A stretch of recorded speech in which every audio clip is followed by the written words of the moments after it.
Maybe we will begin with Prajnaparamita Sutra read in Nepali, if possible.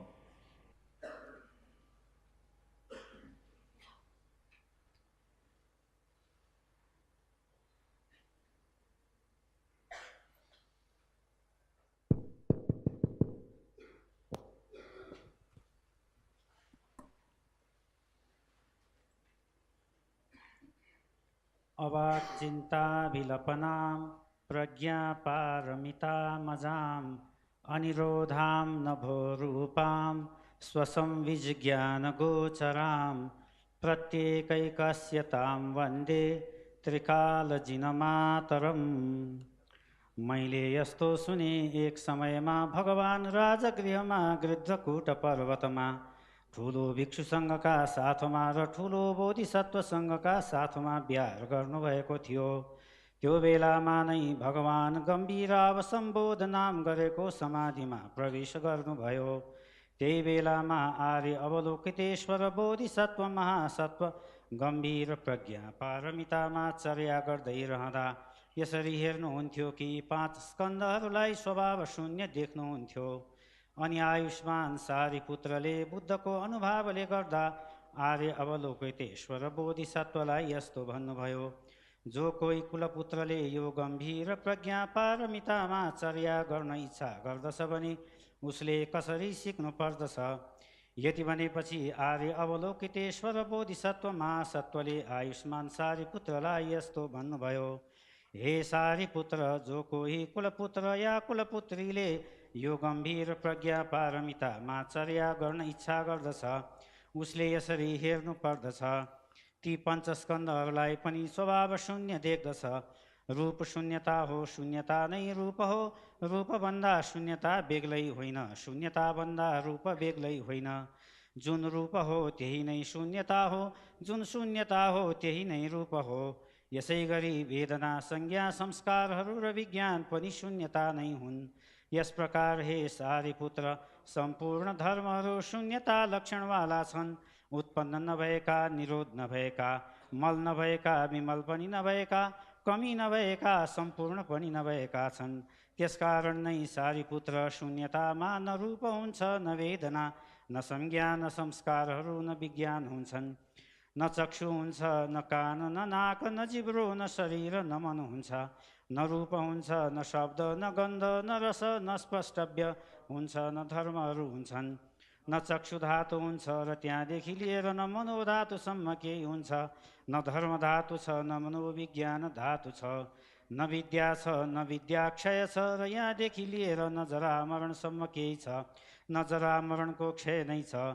न दुःख समुदय निरोध र मार्गहरू छन्।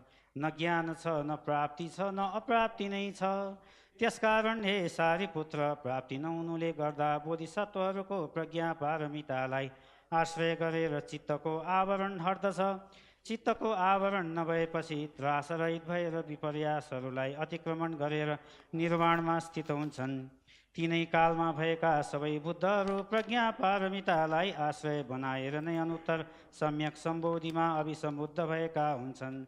त्यसकारणले प्रज्ञा पारमिताको महामन्त्रलाई जान्नुपर्छ।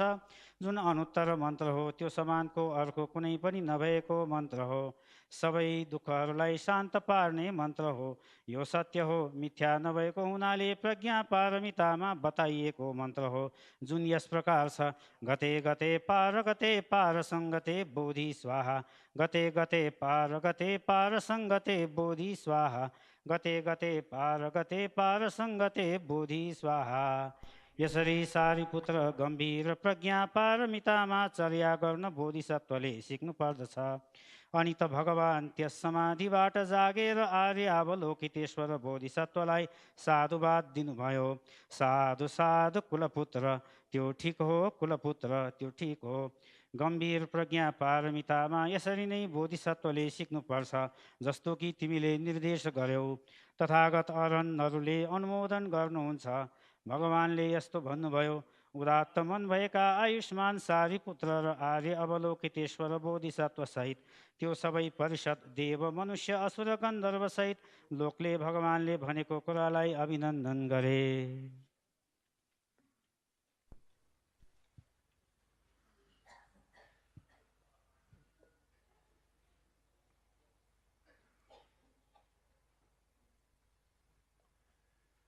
Okay, so this is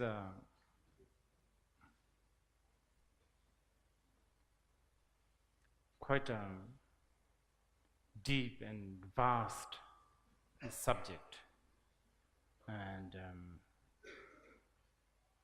it's not going to be easy. Oh, I forgot that there's going to be translation for those who are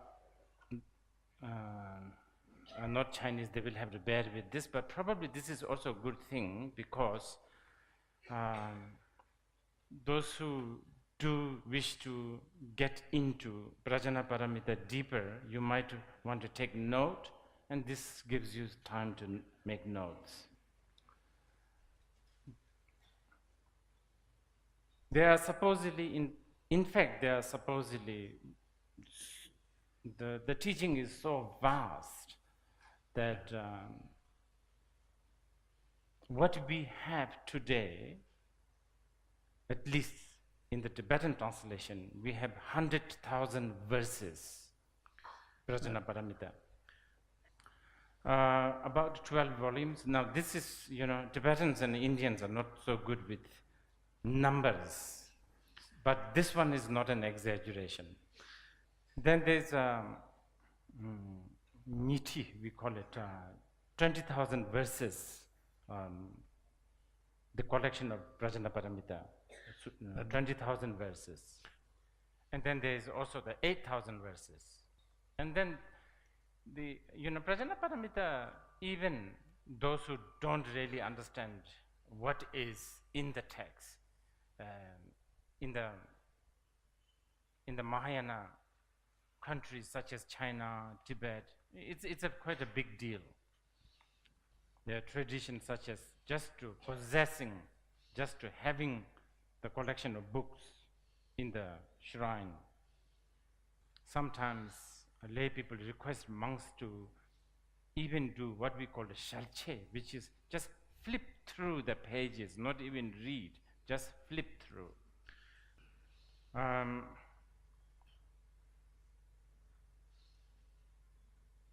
Prajnaparamita is like I would say, like a heart and the soul and the spine and the head of Mahayana Buddhism. But not just Mahayana Buddhism. Buddha said in the Prajnaparamita Sutra,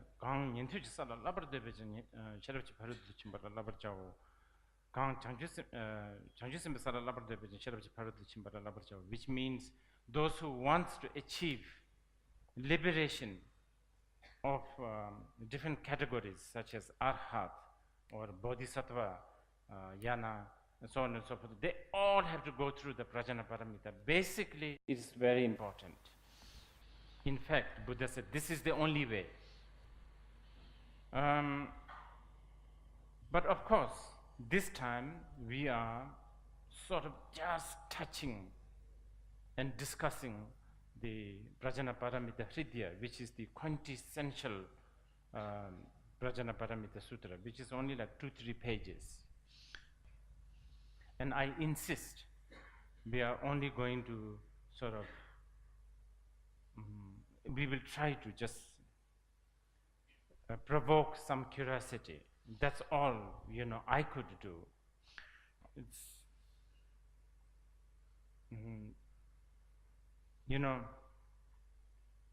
when asked Davatagwa Chandakirti, to whom should we teach Prajnaparamita or the Shunyata? One would think, he would say, oh, Harvard graduated, or Campos. To them we should teach Prajnaparamita. But he didn't say that. He said Prajnaparamita should be taught, Shunyata should be taught to only those, by mere mentioning of the word Shunyata, they have goosebumps, they have tears in their eyes. Only to these people you should talk. There's also a story, once Manjushri discussed Prajnaparamita or the Shunyata. 500 arhats vomited warm blood, hot blood, and died. It's just not possible to accept. Let's see within these 5 days who's going to die. I, for one, I'm still alive, which means two things. I have mastered this completely, or I have no clue at all. Definitely the first one, I have to say this. Now, if you ask, who taught this? Then yes, Buddha. But when we say word taught, this needs to be discussed, because we are not on, when we talk about, when we say he taught, not necessarily he used his lips and mouth or used language. Many times he taught in a totally opposite way, meaning not talking, not using lips. In fact, Prajnaparamita Hridya, he was sitting, nothing, he was, we will discuss this, but this is not coming from his mouth. And this has a very, very, very important significance we will discuss later, if I remember. Why was he not using his mouth? Why was his disciples discussing this? And why? And this is considered his teaching. This is a sutra, Prajnaparamita Hridya Sutra, which is usually is supposedly the words of the Buddha. So why is it categorized as this? Why not Shastra? Anyway, as I said, Prajnaparamita is a very important for Buddhism, and historically also places like China hosted. China is one of the biggest hosts of Prajnaparamita tradition or the teaching. Of course, Japan, Korea, they also became vessel for Prajnaparamita for many centuries. And yes, of course, Tibet. In India, in the past, Prajnaparamita was a very important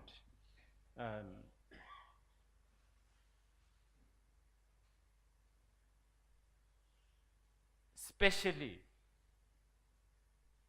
made more important by guys like Nagarjuna and Asanga.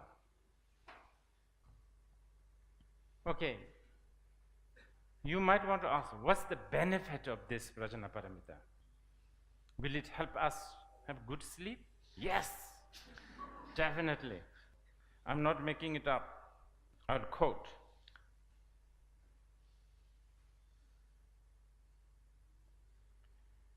대답에는 체답지 파르티 진빙하 릭바 진빙하 라나메빙하 미냠바다 냠바리 진빙하 능할 탐지 랍도 시버리 진빙하 meaning yes, good for sleeping if you have an insomnia problem.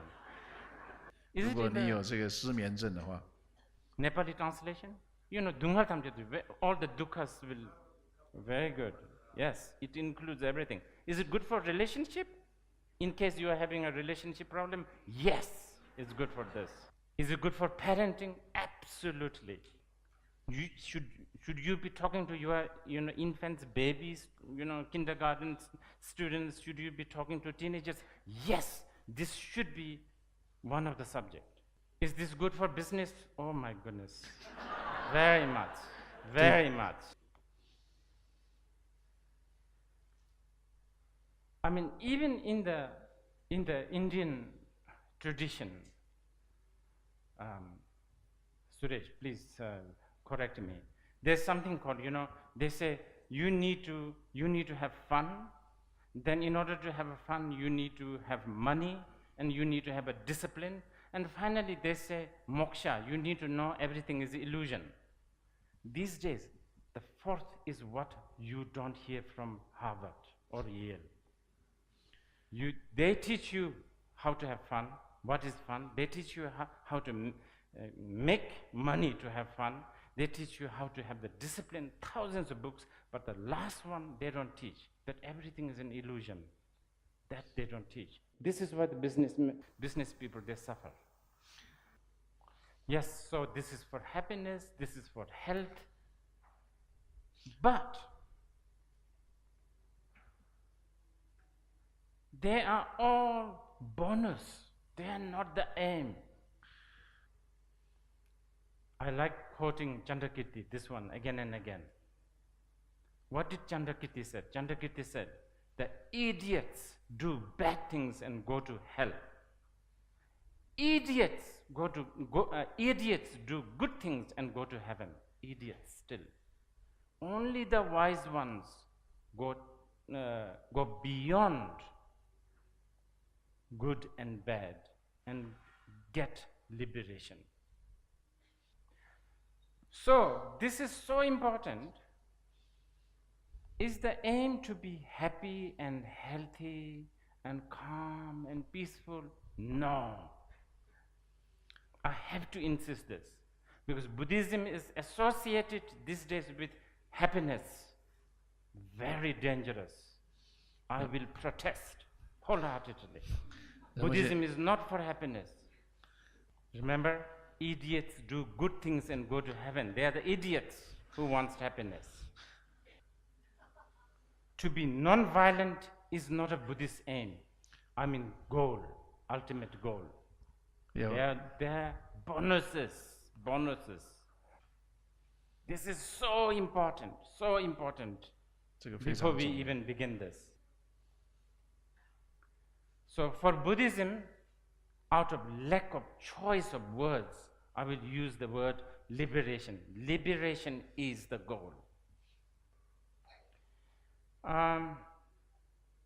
But the words like a liberation, nirvana, enlightenment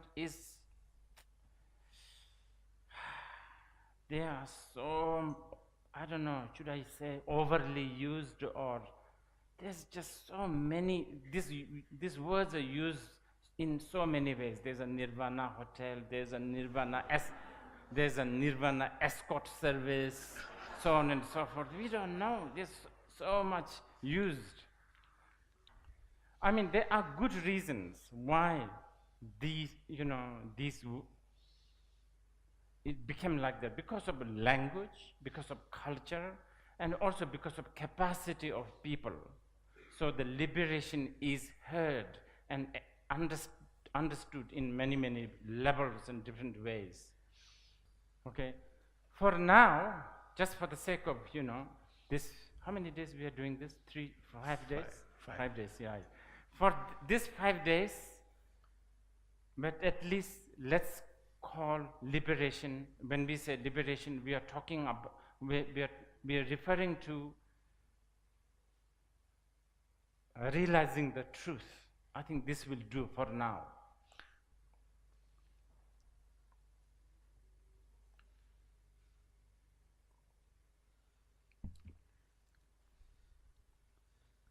But we will discuss this later.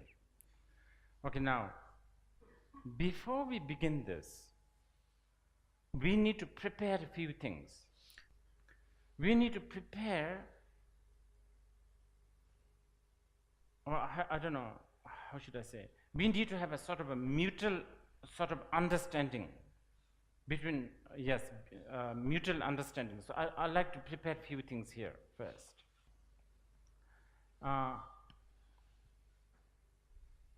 What I mean, what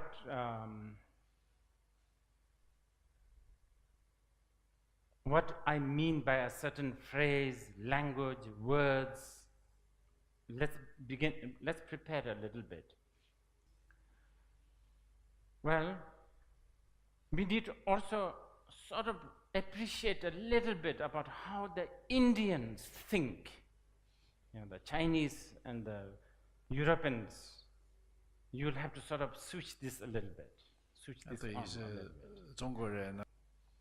And also Indian way of constructing a logic, and especially Buddhist. That one we need to prepare a little bit. Otherwise, what I say, what you hear is never going to meet. Okay? To do that, first you need to know what we in Tibetan call Tangden Dang Ngeden, these two categories. Buddha taught so many things. There are certain teachings that he taught, he actually didn't really mean it. I dare not say he was lying, but it's kind of, he didn't really mean it. Then there are certain teachings that he really meant it. Okay, but this is very complicated. This distinctions between whether he meant it or he didn't really mean it, there's a whole study going on. And this is a particularly, I was talking to you earlier about, how the Westerners and Chinese, they should sort of appreciate this a little bit, because I have a feeling that this is something, especially in the West, probably they don't have this way of thinking. I mean, yes, Cinderella and Alice in the Wonderland, mother don't really mean it, right? The mother, when she's telling a kid to put the kid to sleep, Cinderella and the Alice in the Wonderland, she didn't really mean it, but there is an aim. The mother need to put the kid to sleep. That is the goal. Because if the baby don't sleep, the mother gets stressed in the morning and then the whole thing falls apart. Stuff like that. So there is an aim. When the Western philosophers, which I don't know much, very little, but when the Western philosophers or the scientists, when they don't seem to have these distinctions, first, and especially scientists, they don't talk about they really don't mean it, or they really mean it. They don't say this. But one thing I need to say, the scientists, they never make decisions. They say, well, this is so far the finding, but we don't know next year. You understand? Whereas in Buddhism, it's already decided. Okay? There's no changes. 최남지 최인이 대신식분은 중요한 마중요한 주로매바오. Whether the Buddhas have come or not, the truth of the phenomena is unchanging. All compounded things are impermanent. All compounded things are impermanent before Siddhartha came. And all compounded things are going to be impermanent for, looks like, long time. Until somebody proves, no, one compounded things become permanent. It's contradictory. It doesn't. There is no such thing as a compounded phenomena and permanent. It doesn't. For the Buddhist mind, it doesn't work. Okay. Anyway, the teachings that require, really mean it or not really mean it. Is it? That's a big one in Buddhism. Okay. I will give you some list of Buddha's teachings that he did not really mean it. Okay? I'll give you. All the morality teachings are in the category of he didn't really mean it. Be a good boy, don't be a good but bad girl, all of this, he didn't really mean it. Be generous, he did not really mean it. Be vegetarian, didn't really mean it. Johnny Walker is not good, he did not really mean it. This is going to upset some of you. I'm kind of afraid to even speak this out.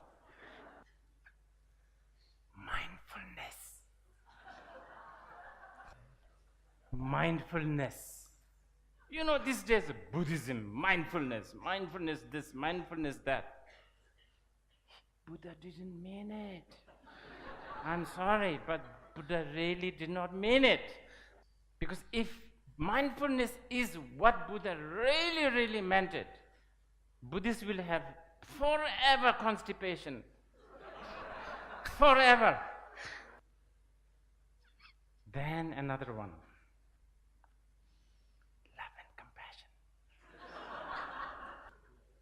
He did not really mean it. I'm sorry, but he did not really mean it. Half of the bodhicitta also, he did not really mean it. Now this, the next one, so important, so important. 下一个非常重要。 I'll be really blacklisted after this. What's that? I will be blacklisted after this. But I'm 那么现在 telling 说 you, 了， karma. He did not really mean it. Reincarnation. He did not really mean it. And then the biggest one, samsara, nirvana. He did not really mean it. Long after Buddha, one of his disciples, Shantadeva said in the Bodhicharya Avatara, Dunghal never shidendu drevi mongpa domija. He said, practitioners are allowed to keep one ignorance for the time being. You understand? You are allowed to have one ignorance. And what is that? Thinking that there is an enlightenment.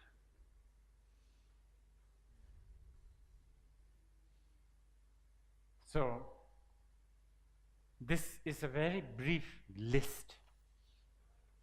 There's 有关不了义的 there's 情 much, 况 much, much more. Now,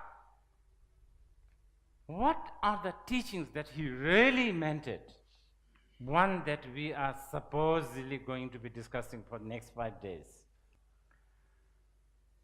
As I said earlier, distinguishing between distinguishing these two, what he really meant it or not, is very difficult. Because it also depends on the one who's doing the listening of the teaching. In fact, when we talk about the teaching, we are always talking about, listener. We are always talking about that. I'll give you a glimpse of, even though this is not the right time, I will give you a glimpse of another angle, which I just want to give you this because, for people like me, Nepal is such a sacred land. It's a very sacred. It's supposedly Chakrasambhara Mandala. It's a tantric. It's a tantric world, so to speak.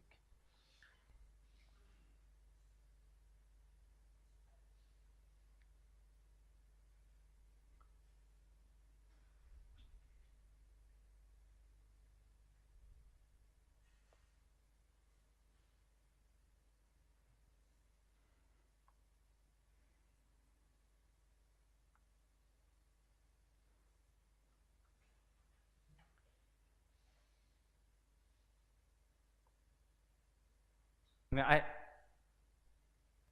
just about a moment ago, I was saying, it really relies so much on who's listening.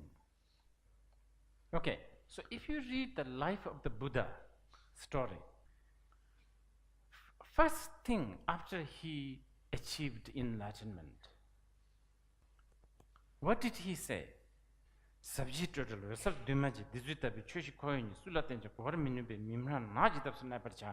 basically, he said, I have found a truth, that is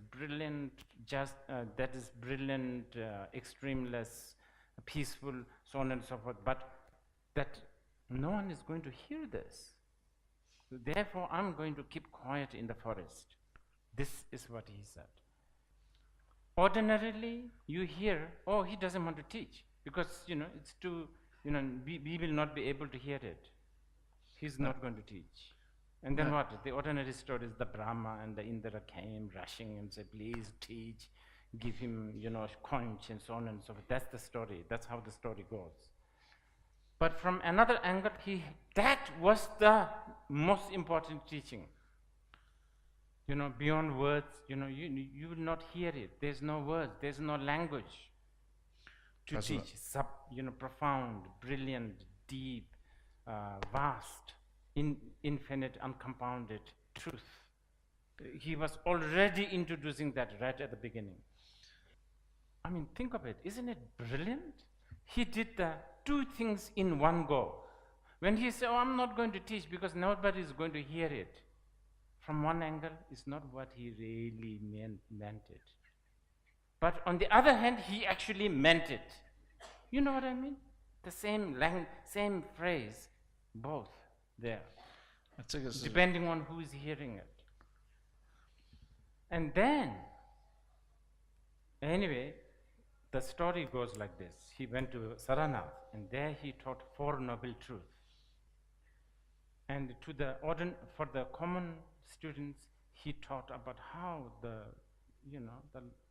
worldly life is full of suffering, and the truth of the suffering, and the cause of the suffering, which is the emotion, etc. But there were not just 5 monks listening to that teaching. There were many other listeners, many other listeners, and some of the listeners are very, very high-standard listeners, and they heard it in a different way. They heard that samsara is bliss, emotion is the wisdom.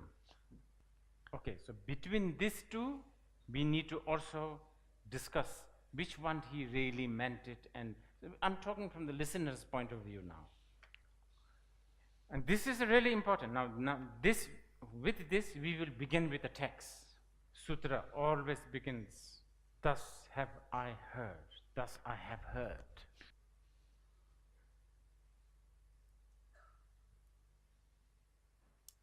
If you like, you can call it a disclaimer. That's in a way, it's a disclaimer. You guys, after 5 days, you can't really say, oh, Dzongsa Khyentse Rinpoche said this. Or you only heard this way.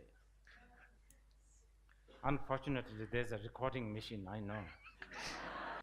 But anyway, thus have I heard, meaning this is how I heard. It never begins with this is what Buddha said. And Sutra is very, very specific. And then Ananda, here even we have a dispute actually. This, thus have I heard.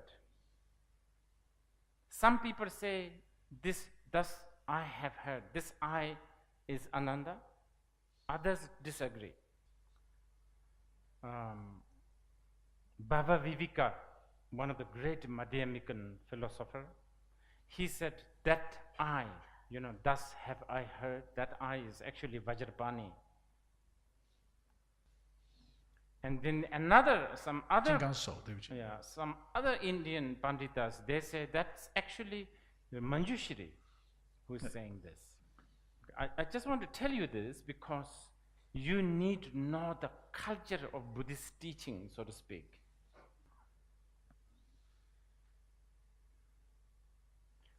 Majority of the Buddhists would agree with a great commentator of Prajnaparamita.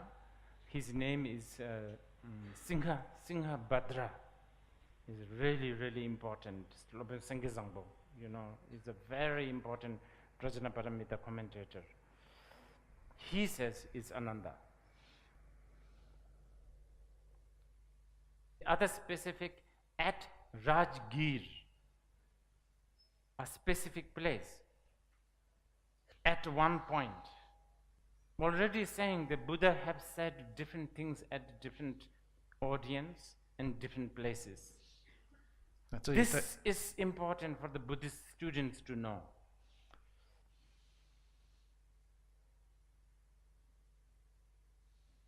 You can call it, this is the richness of Buddhism. You can call it, this is what makes Buddhism so difficult and so, what do you call it? Just too vast.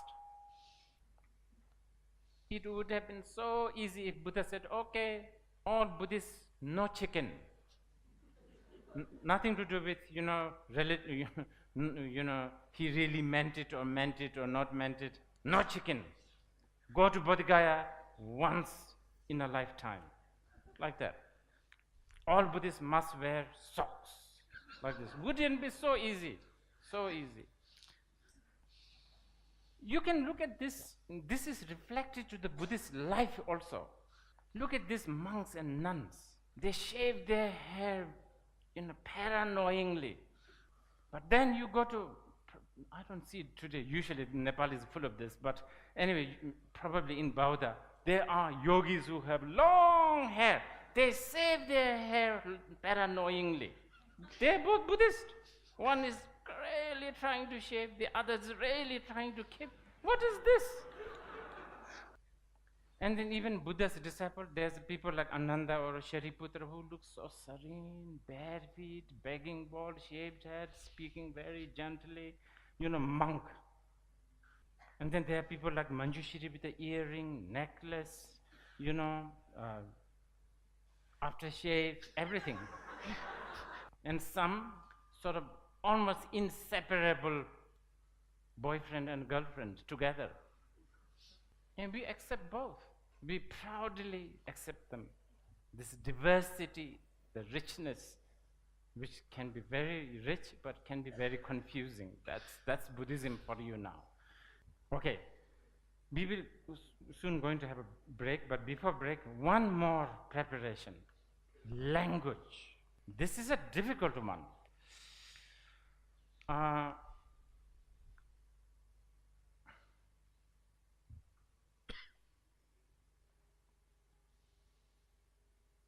If you, for people like you and me,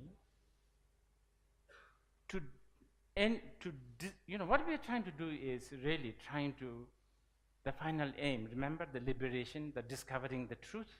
How do we do that? For people like you and me, only way is talking and listening, so needing to use the language. Unfortunately, that's the only way. If you happen to be like a Naropa and I happen to be like a Telopa, our shoes will do it. But unfortunately, we are not. Maybe you are, but I am not. Language is always vague. The language is vague. If it's not vague, the poetry people will not have a good job. And it's always changing, and also depending on different culture. For instance, I was, for instance, like Jane Austen. It's going to be difficult for a Tibetan Khenpo to read something like what Pride and Prejudice and make sense of what Mr. Bingley is talking about. Do you understand? I was just recently trying to read Balzac. Balzac is French, right? French. Balzac. 法国大文豪巴尔扎克。 And I was reading it in English. He must have wrote in French, English, and me. I'm reading it. So, like many of it, I'm sure there's so many nuances that I am totally lost. When I was reading Balzac, one thing I thought, there are certain things that the French do, things like, stuff like that. I thought this could have been also influenced by people like Balzac. Literature does have an effect on how you move your hand, I think. But what I really want to say is during the course of these 5 days, what Buddhists mean, midden, like exist, non-exist, truth, not truth. All this, we have to pay some little bit of attention. Otherwise, it looks like some mad person wrote this Prajnaparamita. No eyes, no nose, no this, no that. But you can see there is my nose is right here, my ear is right here. What's this? So these are some of the preparation. Well, I think this is what you need to hear so that you will have a lesser assumption. 那这个是我们要准备的，也就是我们要听闻的，所以我们会比较不会有这种先入为主的观念。